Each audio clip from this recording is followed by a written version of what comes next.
Alors, bonjour à tous et bienvenue dans cette nouvelle vidéo dans laquelle on va faire un petit peu de géométrie dans le plan.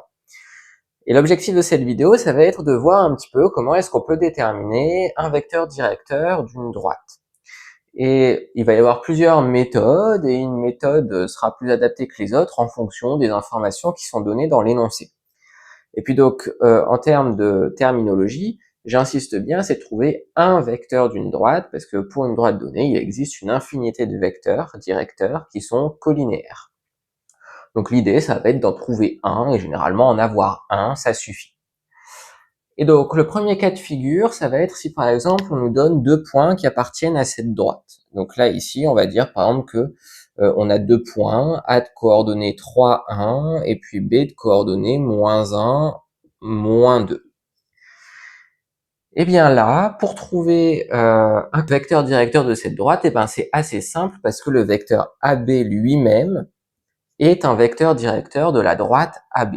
Et donc là, l'exercice de trouver un vecteur directeur, ça se ramène à déterminer les coordonnées d'un vecteur à partir de coordonnées de points.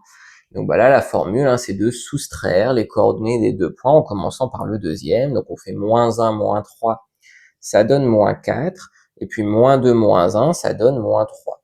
Donc là, un vecteur directeur de la droite AB, c'est le vecteur AB qui a pour coordonnées -4, -3. Une autre situation, ça va être par exemple de trouver un vecteur directeur d'une droite dont on nous donne une équation cartésienne. Par exemple, on s'intéresse à la droite d'équation cartésienne 2x moins 3y plus 1 est égal à 0. Et bien là, on a une équation cartésienne de la forme ax plus by plus c, quelque chose de somme toute très classique pour de la géométrie dans le plan. Et quand on a une équation de ce type-là, le vecteur u de coordonnées -ba est un vecteur de la droite D. Donc là, ici, si on applique cette formule, là, b vaut -3, donc -b, ça va valoir +3, et puis a, c'est ce qu'il y a devant le x, donc là, le vecteur de coordonnées 3, 2 est un vecteur directeur de la droite D qui a cette équation cartésienne. Une autre façon de faire, et puis c'est en lien avec les différentes façons de définir une droite. Pour rappel, pour définir une droite, soit on a besoin de deux points non confondus, soit on a besoin d'un point et d'un vecteur directeur, soit d'un point et d'un vecteur normal. Donc normal, c'est-à-dire qu'il y a une direction perpendiculaire. Pour les deux dernières méthodes, que ce soit la méthode avec le point plus un vecteur soit collinaire, soit normal, ça revient en fait à dire qu'il faut un point et une direction, soit la direction perpendiculaire, soit la direction parallèle. Et donc là, le troisième cas de figure, on pourrait se dire qu'on connaît une droite dont un vecteur normal est 2, 3.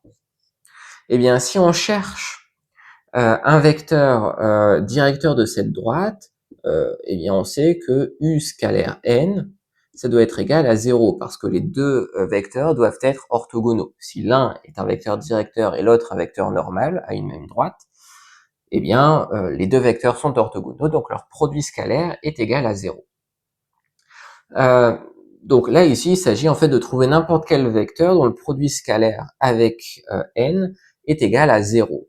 Donc là, par exemple, quelque chose qui marche bien, c'est quand on a un vecteur de la forme AB, donc un vecteur n de la forme AB, on sait qu'un vecteur orthogonal à ce vecteur n, ce sera le vecteur de coordonnées -ba. Il n'y a pas que celui-là, il y en a une infinité, mais celui-là marche bien. Encore une fois, on n'en a besoin que d'un seul. Donc là, ici, si on a n qui a pour coordonnées 2, 3, là, si on applique cette formule à notre exemple, on va avoir u de coordonnées -3, 2. Et puis juste pour vérifier que ces deux vecteurs sont orthogonaux, on peut faire rapidement leur produit scalaire. Donc là, on va avoir a fois -b plus b fois a. Donc on a -ab plus ab, donc ça fait bien 0. Donc voilà, c'est les trois façons de trouver un vecteur directeur d'une droite auquel je pense, là au moment où je tourne la vidéo. Donc soit on a deux points, on calcule simplement le vecteur formé par ces deux points, soit on a une équation cartésienne, et donc là, si on a une équation de la forme ax plus by plus c est égal à 0, le vecteur de coordonnées -ba est un vecteur directeur.